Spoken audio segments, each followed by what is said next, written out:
الحمد لله وكفى والصلاة والسلام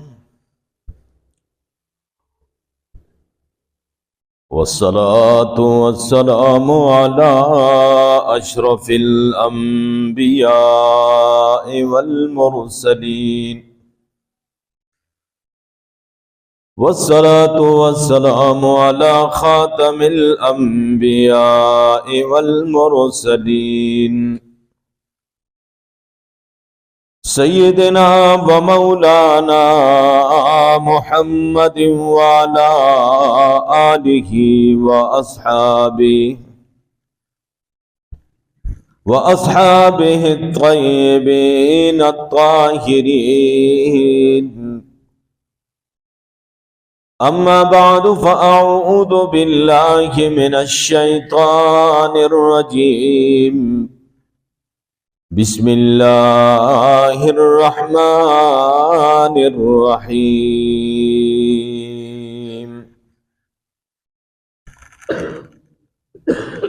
لقد كان لكم في رسول الله أسوة حسنة. وقال النبي صلى الله عليه وسلم: لا يؤمن أحدكم حتى أكون أحب إليه من والده وولده والناس أجمعين، أو كما قال عليه الصلاة والسلام. صدق الله مولانا العظيم، وصدق رسوله النبي الأمي الأمين الكريم، ونحن على ذلك لمن الشاهدين والشاكرين، والحمد لله رب العالمين. إن الله وملائكته يصلون على النبي يا أيها الذين آمنوا صلوا عليه وسلموا تسلیما. سب حضرات پیار محبت سے درود شریف پڑھ لیں. اللهم صل على محمد وعلى آل محمد كما صليت على إبراهيم وعلى آل إبراهيم إنك حميد مجيد. اللهم بارك على محمد وعلى آل محمد كما باركت على إبراهيم وعلى آل إبراهيم إنك حميد مجيد. وہ آئے ہیں جہاں میں رحمت للعالمین ہو کر، وہ آئے ہیں جہاں میں رحمت للعالمین ہو کر، پناہ بے کساں بن کر اور شفیع المذنبی ہو کر. خرد کیا کر سکے گی ان کی رفعتوں کا اندازہ، خرد کیا کر سکے گی ان کی رفعتوں کا اندازہ. فلک بھی رہ گیا جن کے لیے فرش زمین ہو کر. یا رب صلی وسلم دائما ابدا على حبيبك خير الخلق كلهم. هو الحبيب الذي ترجى شفاعته لكل هول من الأهوال مقتحم. نہایت ہی قابل عزت احترام دوستو، بزرگوں، پیارے نبی صلی اللہ علیہ وسلم کی مبارک سیرت کا مبارک تذکرہ الحمدللہ اللہ کے کرم فضل توفیق سے گزشتہ کئی جمعوں سے آپ سماعت فرما رہے ہیں، اور گزشتہ جمعے میں پیارے محبوب صلی اللہ علیہ وسلم کے اس مبارک نکاح کا ذکر ہوا، مبارک شادی کا ذکر ہوا، جو کہ طیبہ طاہرہ ملکہ وقت حضرت خدیجہ الکبریٰ رضی اللہ تعالی عنہا کے ساتھ وہ نکاح ہوا۔ اور میں کہوں گا کہ انسانی تاریخ میں اس کائنات میں سب سے عظیم اور بابرکت یہ نکاح تھا، اور اللہ کی رحمتوں اور اللہ کی برکتوں کا نزول تھا۔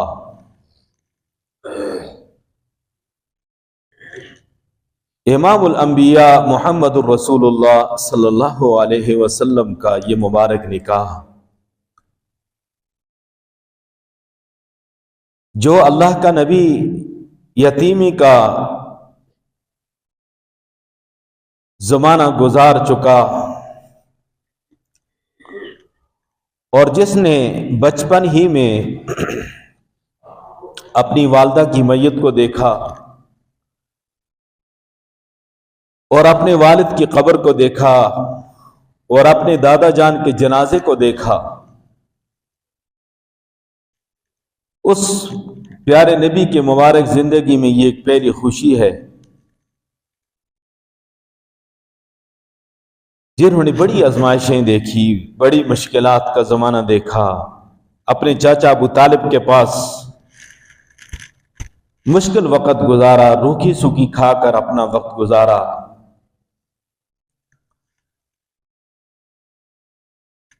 آج اس پیارے نبی کے لیے خوشی کا دن ہے، لیکن عجیب بات ہے کہ نہ آپ کے والدین اس خوشی میں شریک ہیں، نہ آپ کے بہن بھائی کوئی اس میں شریک ہیں، نہ آپ کا دادا شریک ہے۔ اور عموماً ایسے وقت پہ اپنے پیاروں کی یاد جو ہے وہ انسان کو ستاتی ہے، اور مائیں تو اس دن کا انتظار کرتی ہیں کہ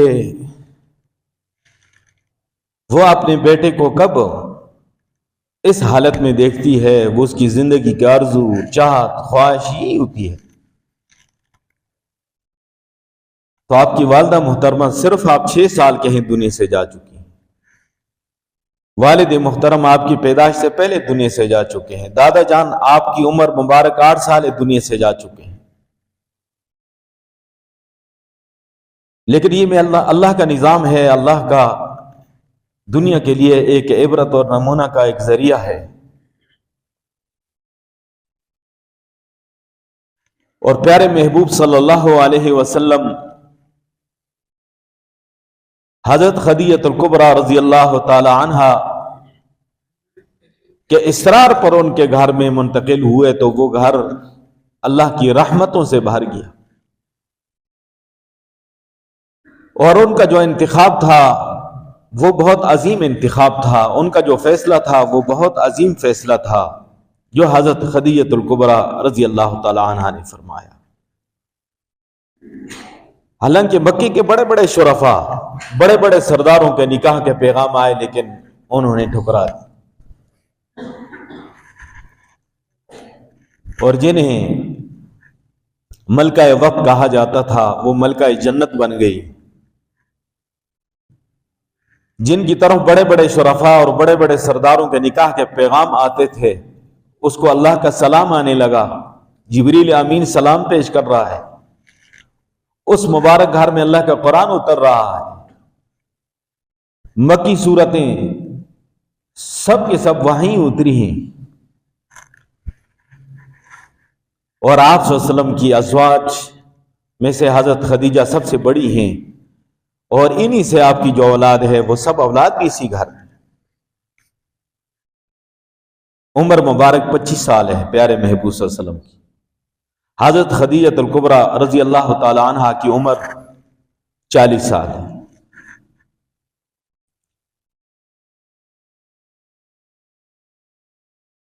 آپ نے 25 سال سے لے کر 50 سال تک، یعنی مسلسل 25 سال حضرت خدیجہ الکبریٰ رضی اللہ تعالی عنہا آپ کے نکاح میں ہیں۔ جب آپ صلی اللہ علیہ وسلم کی عمر مبارک 50 سال ہو گئی، حضرت خدیجہ الکبریٰ رضی اللہ تعالی عنہا کی عمر 65 سال، اور وہ اللہ کو پیاری ہوگی۔ وہ میں بعد میں بتاؤں گا کہ پیارے محبوب صلی اللہ علیہ وسلم پہ جب وحی کا نزول ہوتا ہے اور اللہ تبارک و تعالیٰ اپنے پیارے محبوب کو نبوت اور ختم نبوت سے سرفراز فرماتے ہیں، اور اس وقت کے جو حالات تھے مشکل، ان میں حضرت خدیجہ کا کتنا ساتھ تھا وہ انشاءاللہ آپ کو بتاؤں گا۔ لیکن حضرت خدیجہ اپنے گھر سے جنت المعلیٰ کی طرف گویا کہ منتقل ہو جاتی ہیں، وہاں ان کی قبر بنتی ہے۔ آپ صلی اللہ علیہ وسلم نے اپنی جوانی کا اور جو مبارک شباب کا زمانہ ہے، وہ ایک عمر رسیدہ خاتون، 2 شوہروں سے وہ بیوہ ہو چکی، حضرت خدیجہ الکبریٰ رضی اللہ تعالی عنہا کے ساتھ گزارے۔ جب ان کی وفات ہو گئی تو آپ صلی اللہ علیہ وسلم کا نکاح آپ کے عزیزوں نے ایک اور خاتون کے ساتھ فرمایا، اس کا نام ہے حضرت سودا، وہ بھی قریشی خاندان کی عظیم خاتون۔ جس طرح حضرت خدیجہ طیبہ طاہرہ ہیں اور بہت ہی پاکیزہ اور پاکیزہ خاندان اور بہت علمی خاندان اور علمی گھرانہ، آپ کے چچا عمر ابن اسد وہ پہلی آسمانی کتابوں کے عالم، آپ کے ایک چچا بھائی ہیں ورقہ ابن نوفل، وہ بہت بڑے عالم پہلی آسمانی کتابوں کے، اور خود بھی آپ روحانیت میں بہت آگے ہیں۔ اس بت پرستی کے دور میں شرک سے اور بت پرستی سے اللہ نے ان کو بچا کر رکھا ہے، کیونکہ اللہ نے اپنے پیارے محبوب صلی اللہ علیہ وسلم کا نکاح جو ان سے کروانا تھا۔ تو 50 سال کے بعد پھر حضرت سودا رضی اللہ تعالی عنہ سے آپ صلی اللہ علیہ وسلم کا نکاح ہوا، اور گویا کہ 3 سال گزرے، 4تھے سال پھر حضرت عائشہ صدیقہ رضی اللہ تعالی عنہ سے آپ کا نکاح ہوا۔ آپ کی بیویوں میں ایک حضرت عائشہ صدیقہ رضی اللہ تعالی عنہ وہ کنواری تھی، باقی سب بیوائیں ہیں۔ حضرت سودا رضی اللہ تعالی عنہ بھی بیوہ ہیں۔ تو 50 سال تک ایک عمر رسیدہ خاتون کے ساتھ اپنی مبارک زندگی گزارنے والا پیارا نبی، اور ان کے وفات کے بعد پھر 3 سال تو صرف حضرت سودا رضی اللہ تعالیٰ عنہ آپ کے نکاح میں ہیں، وہ بھی عمر رسیدہ اور بیوہ ہیں، اور اس کے بعد پھر عائشہ صدیقہ رضی اللہ تعالیٰ عنہ سے آپ کا نکاح ہوا۔ اب یہاں پر یہ بات عرض کر دوں کہ آج کی واقعاتی دنیا میں بڑے بڑے بد نصیب لوگ ہیں، یہود و نصارہ اور دوسرے تیسرے، جو پیارے محبوب صلی اللہ علیہ وسلم کی شان میں، قرآن کی شان میں گستاخیاں کرتے ہیں، اور یہ انہی یہود کی نسل میں سے ہیں جو انبیاء کے قاتل ہیں۔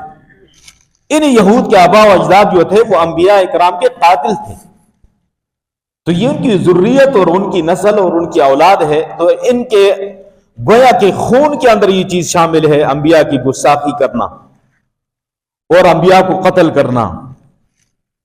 پیارے محبوب صلی اللہ علیہ وسلم کے وہ درپے تھے، بچپن سے آپ صلی اللہ علیہ وسلم کو معاذ اللہ شہید کرنے اور قتل کرنے کی بہت سازشیں وہ کر چکے تھے، آسمانی کتابوں میں وہ نشانیاں پڑھ کرنا کہ یہ نبی آخر زمان ہے صلی اللہ علیہ وسلم. تو وہ بد نصیب پیارے محبوب صلی اللہ علیہ وسلم کی ازواج مطہرات جو 54 سال کے بعد آپ کی اور بیویاں پھر آپ کے نکاح میں آئیں، اس کی کیا حکمتیں ہیں، اس میں کیا راز ہے. اللہ تبارک و تعالیٰ نے اس میں بہت ساری حکمتیں رکھی ہیں اور زیادہ بیوائیں ہیں، اور ان کے ذریعے سے اسلام کس طرح آگے پھیلا اور قوموں تک پہنچا. اور ایک ایک بیوی جب مسلمان ہوئی تو پورا کا پورا خاندان ان کا مسلمان ہوا. حضرت جویریہ رضی اللہ تعالی عنہ جب آپ کے نکاح میں آئیں تو ہزاروں لوگ مسلمان ہو گئے. اور اسی طرح ازواج مطہرات. تو پیارے محبوب صلی اللہ علیہ وسلم کی مبارک زندگی جو ہے اس کے دو پہلو ہیں، اور ہر ایک انسان کی زندگی جو ہے تو اس کے دو پہلو ہوتے ہیں.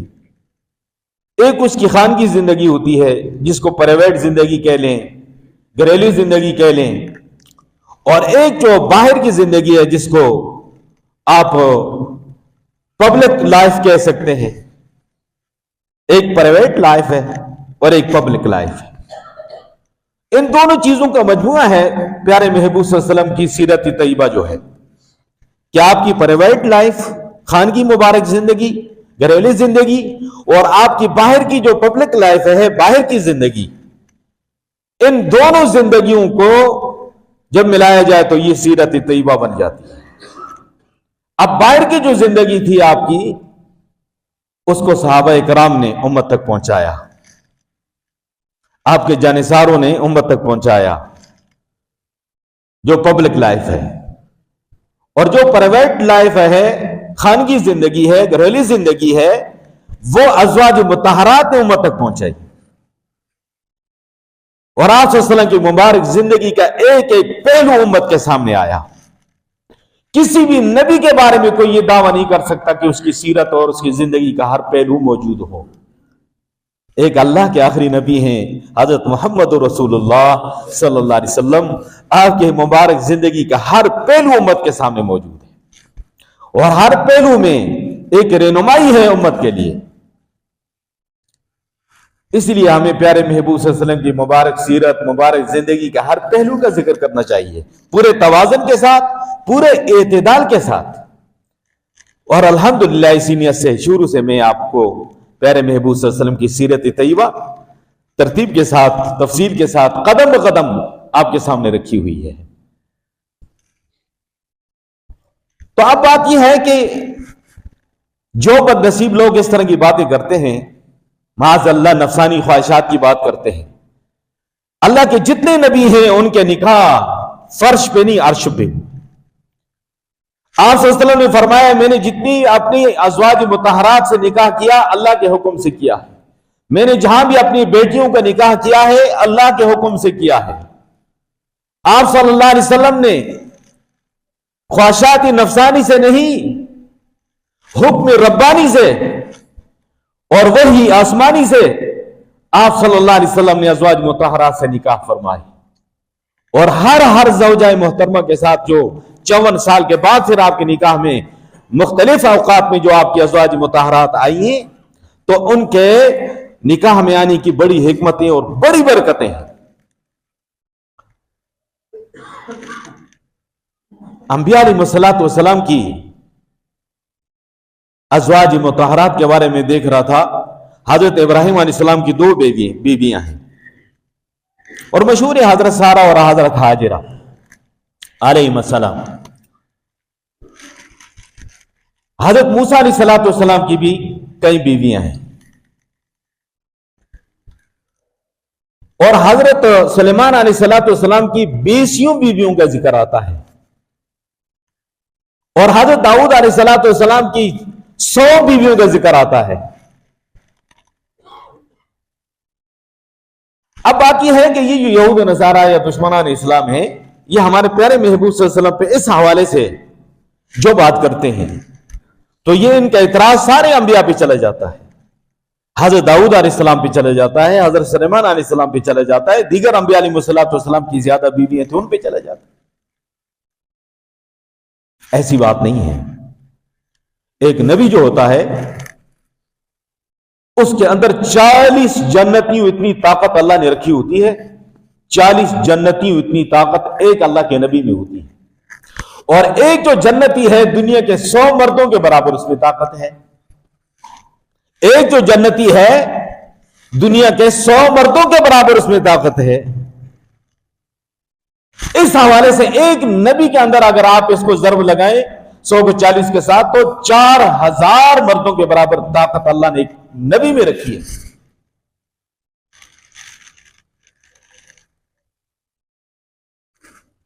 لیکن ان بد نصیبوں کا کیا کہنا، وہ گندگی کھانے والا کیڑا پاکیزہ غذا کو کیا اس کی حقیقت کو جانے، اور وہ مردار خور گرد جو ہے وہ خوشبو کو اور پھول کو اور پاکیزگی کو کیا سمجھے۔ یہ گندگی اور غلاظت میں لتھڑے ہوئے معاشرے کے لوگ ہیں، ان کے لیڈران سے لے کر نچلے طبقے تک سارے کے سارے گندگیوں میں اور آلودگیوں میں لتھڑے ہوئے ہیں، غلاظت میں لتھڑے ہوئے ہیں۔ تو یہ اپنی اسی سوچ اور اسی زاویے سے سب کو یہ پرکھتے ہیں۔ ان بد نصیبوں کو کیا معلوم کہ اللہ کے پیاروں کا کیا مقام ہے اور کیا شان ہے۔ حضرت عائشہ صدیقہ رضی اللہ تعالی عنہ 2000 سے زیادہ حدیث امت تک انہوں نے پہنچائی، اور اسی طرح ہر بیوی نے دین کا بڑا حصہ امت تک پہنچایا۔ اور ویسے بھی زمانے جاہلیت میں، وہ تو پہلے انبیاء کی بات کر رہا ہوں نا، آپ صلی اللہ علیہ وسلم کے زمانے میں جب آپ صلی اللہ علیہ وسلم نے نبوت کا اعلان فرمایا تو کئی لوگ ایسے مسلمان ہوئے۔ ایک غیلان ثقفی نام کا ایک شخص آیا اور اس نے کہا کہ میں کلمہ پڑھتا ہوں، میں مسلمان ہوتا ہوں، مسلمان ہو گیا۔ اور اس کے ساتھ وہ گھر میں گیا، دعوت دی تو اس کی بیویاں بھی مسلمان ہو گئی۔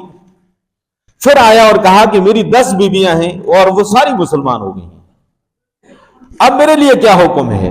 پیارے محبوب صلی اللہ علیہ وسلم نے فرمایا 4 بیویوں کو تو رکھ سکتا ہے اور اس کے علاوہ باقی کو طلاق ہے۔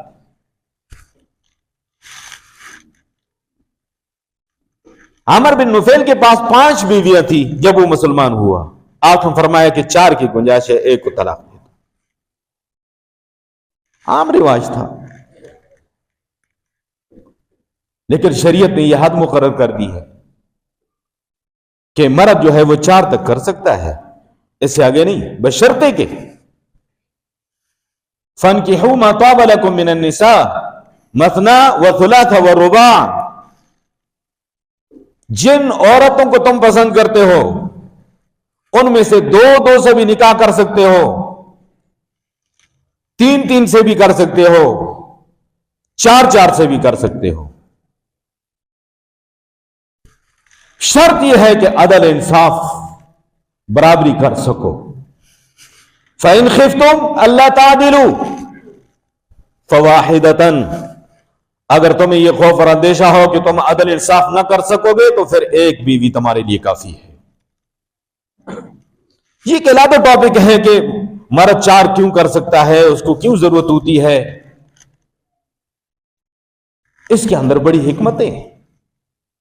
جس شخص کو اللہ تعالیٰ نے مالی وسعت بھی دی ہے، جسمانی طور پہ بھی اللہ نے طاقت دی ہے، قوت دی ہے، اور وہ جناب علی 4 بیویوں کو جو ہے ان کے حقوق کو ادا کر سکتا ہے، ان کے رہائشیں ہیں، ان کے اخراجات ہیں، ان کے معاملات ہیں، سارے کر سکتا ہے، کرے وہ، شریعت نے اجازت دی ہے۔ لیکن آج یہود و نصارہ کا اثر بھی ہم پہ، اور پھر ہندو کے ساتھ لمبا عرصہ رہنے کا اثر بھی ہم پہ، اور آج اس حوالے سے کوئی مرد سوچ بھی نہیں سکتا ہے۔ اور انگریز نے باقاعدہ قانون پاس کر دیا ہے کہ قانونی طور پہ 1 سے زیادہ بیوی تم نہیں رکھ سکتے، لیکن غیر قانونی طور پہ کئی عورتوں کے ساتھ ہمارے ناجائز تعلقات ہو، اس کو عیب نہیں سمجھا جاتا۔ قانونی طور پہ 1 سے زیادہ عورت کی کہتے ہیں گنجائش نہیں۔ یہ وہ یہود و نصارہ، یہ ان کا وہ تسلط ہے اور ان کے اثرات ہیں۔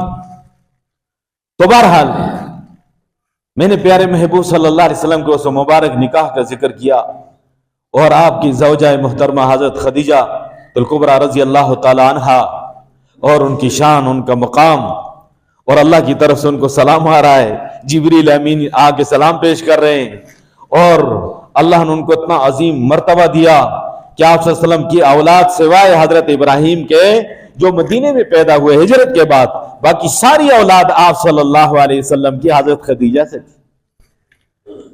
آپ کی 4 بیٹیاں حضرت زینب، حضرت ام کلثوم، حضرت رقیہ، حضرت فاطمہ الزہرا رضی اللہ تعالی عنہن اجمعین، اور آپ کے 2 بیٹے حضرت خدیجہ سے ہوئے، ایک کا نام حضرت قاسم ہے، ایک کا نام حضرت عبداللہ ہے رضی اللہ تعالی عنہما۔ حضرت عبداللہ کا لقب طیب اور طاہر ہے، نبوت ملنے کے بعد وہ پیدا ہوئے، بچپن میں اللہ نے اٹھا لیا، اور یہ اللہ کی حکمت ہے، اللہ کا راز ہے کہ آپ کے یہ جو بچے ہیں، بیٹے ہیں، یہ بچپن میں اللہ نے اٹھا لی۔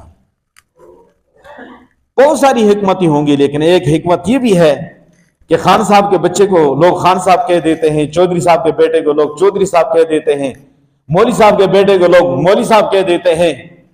تو ایسا نہ ہو کہ اللہ کے نبی کے بیٹے کو کوئی نبی کہہ دے، نبوت کا دروازہ پیارے نبی پہ بند ہو چکا، اور آپ صلی اللہ علیہ وسلم کے بعد اب قیامت تک کوئی نبی آنے والا نہیں تھا۔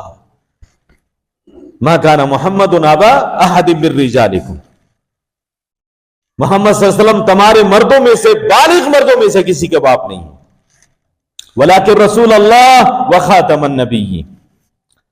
حضرت خدیجہ الکبریٰ رضی اللہ تعالی عنہا نے سارا مال و دولت پیارے محبوب کے قدموں پہ نچھاور کر، آپ صلی اللہ علیہ وسلم نے اپنی ذات پہ ایک درہم بھی نہیں لگایا، اور ان کے مال کو اور ان کی تجارت کو اور ان کے کاروبار کو سنبھال کر مزید وسعت دی، اور وہ مال غریبوں پہ، محتاجوں پہ، مسکینوں پہ خرچ کیا۔ اور آپ صلی اللہ علیہ وسلم کی اتنی عزت اور احترام حضرت خدیجہ کرتی تھی، انہیں تو معلوم ہی ہوا کہ یہ اللہ کی طرف سے ایک عظیم نعمت اور ایک عظیم تحفہ اللہ نے مجھے عطا کر دیا ہے، یہ اللہ کے خزانوں کا عظیم جوہر مجھے مل چکا ہے۔ اور وہ ان کا پیارے محبوب صلی اللہ علیہ وسلم کا بہت احترام کرتی تھی۔ یہ بات اس لیے میں کر رہا ہوں کہ عام طور پہ شوہر اگر مالی طور پہ کمزور ہو یا بے روزگار ہو، اور اس کی بیوی مالی طور پہ مستحکم ہو یا برسر روزگار ہو، تو یہاں معاملہ تھوڑا سا مختلف ہوتا ہے، ایسی بات ہے۔ آپ نے فرمایا حضرت خدیجہ کا ایک درہم بھی اپنی ذات پہ آپ صلی اللہ علیہ وسلم نہیں لگایا۔ ہاں فرمایا خدیجہ تجھے تیرا مال مبارک ہو، تیرا جو غلام حضرت زید ہے یہ مجھے دے دے، 8 سال کا بچہ ہے، اس کی میں تربیت کرنا چاہتا ہوں۔ تو فرمایا کہ میرے ماں باپ آپ پہ قربان ہو، میرا سب کچھ آپ پہ قربان ہو۔ تو حضرت زید جو ہے حضور صلی اللہ علیہ وسلم کو حضرت خدیجہ نے دے دیا، اور حضرت زید کی انہوں نے بہت پیاری محبوب صلی اللہ علیہ وسلم تربیت فرمائی۔ یہ قافلے میں جا رہے تھے اپنے ننیال، تو قافلے پہ اس وقت کے لحاظ سے ڈاکہ پڑا، اور ڈاکوں نے مال بھی لوٹا، اور حضرت زید کو بھی ساتھ ہی لے گئے، اور لے جا کر اوقاز بازار کی منڈی میں فروخت کرنے لگے۔ بڑا ہونہار سمجھدار بچہ ہے، غلام ہے، برائے فروخت ہے۔ حضرت خدیجہ نے کہا کوئی نابالغ بچہ ہو سمجھدار، اپنے بھانجے سے کہا، حکیم ابن حزام ان کا نام تھا رضی اللہ عنہ، جاؤ کوئی سمجھدار بچہ ہو نابالغ تو مل جائے تو اچھا ہے، خادم کی ضرورت ہے۔ تو انہوں نے اس کو خرید کے لیا۔ اب اس کا والد روتا دھوتا پھر رہا ہے، کسی کو پتہ نہیں کون سے علاقے میں ہے، چچا رو رہا ہے، ماں رو رہی ہے، بہن بھائی خاندان سارے پریشان ہیں، اور وہ جو لوٹ مار میں جو ہے تو اس کو اغوا کر کے لے گئے اور فروخت کر دیا۔ ایسے ہوتا تھا پہلے۔ کسی طریقے سے پتہ چلا کہ قریش کے عظیم ایک ہستی ہیں، ان کے پاس ہے یہ لڑکا۔ انہوں نے کہا کہ آپ تو عظیم خاندان والے لوگ ہو، اور بیت اللہ شریف کے خدام ہو، متولی ہو، تمہارا بہت بلند مقام ہے، ہم اپنے بیٹے کی جدائی میں کتنے عرصے سے تڑپ رہے ہیں، رو رہے ہیں، پریشان ہیں، اس کا تصور تو ہم نہیں کر سکتے، وہی کر سکتے ہیں جس کا بچہ کھو جائے نا۔ تو اب وہ کس کیفیت میں آئے؟ حضرت زید نے دیکھا تو ابو کو بھی جان لیا، چاچو کو بھی جان لیا، ادباً بیٹھے رہے۔ حضور نے فرمایا زید پہچانتے ہو کون ہے؟ یا رسول اللہ یہ میرا ابا ہے اور یہ میرا چچا ہے۔ فرمایا اٹھو ملو ان سے۔ اب حضرت زید جب ملا تو ان کی جو کیفیت تھی اس کا تصور ہم نہیں کر سکتے۔ اس کا والد سینے سے لگا کے رو رہا ہے، چچا رو رہا ہے۔ اس کے بعد انہوں نے کہا جی کہ آپ جتنا پیسہ کہیں گے ہم آپ کو دینے کے لیے تیار ہیں، آپ نے بھی خریدا ہے تو اس کو ہمارے ساتھ بھیجیں۔ حضور صلی اللہ علیہ وسلم نے فرمایا کہ یہ جانا چاہتا ہے تو ایک درہم بھی تم سے ہم نہیں لیں گے. فیصلہ حضرت زید پہ چھوڑتے ہیں. یہ جانا چاہتا ہے تو ایک درہم بھی آپ سے نہیں لیں گے. تو وہ حیران ہو گئے کہ اس موقع پہ تو بھاری رقم لے کر بھی کوئی دینے کے لیے تیار نہیں ہوتا, اور یہ تو مفت بھی دینے کے لیے تیار ہو گئے. بہت خوش ہوئے اور انہوں نے کہا کہ مسئلہ تو بہت آسان ہو گیا. تو حضرت زید سے پوچھا گیا تو کہا یا رسول اللہ صلی اللہ علیہ وسلم, آپ کی غلامی کو جو ہے نا تو میں نہیں چھوڑ سکتا. میں آپ کی غلامی جو ہے اس پہ ساری دنیا پہ اس کو ترجیح دوں گا. باپ نے کہا سوچ کیا کہتا ہے, ادھر ابا کھڑا ہے, ادھر چاچا کھڑا ہے, ادھر تیری آزادی کی زندگی ہے, ادھر تیری اماں ہے, ادھر بہن بھائی ہے, ادھر تیرا خاندان ہے, اور تو آزاد زندگی پہ غلامی کو ترجیح دے رہا ہے. تو حضرت زید نے کہا ہاں, اس غلامی پہ میں ساری دنیا کی آزادیوں کو قربان کرنے کے لیے تیار ہوں. اور انہوں نے جو عربی میں اشعار کے اس کے ترجمانی کے لیے چند اشعار. اگر جنت میں جانے کا ارادہ ہو تمام کا, اگر جنت میں جانے کا ارادہ ہو تمام کا, تو گلے میں توق ڈال لو محمد کی غلامی کا. کیوں؟ محمد کی غلامی دین حق کی شرط اول ہے. محمد کی غلامی دین حق کی شرط اول ہے.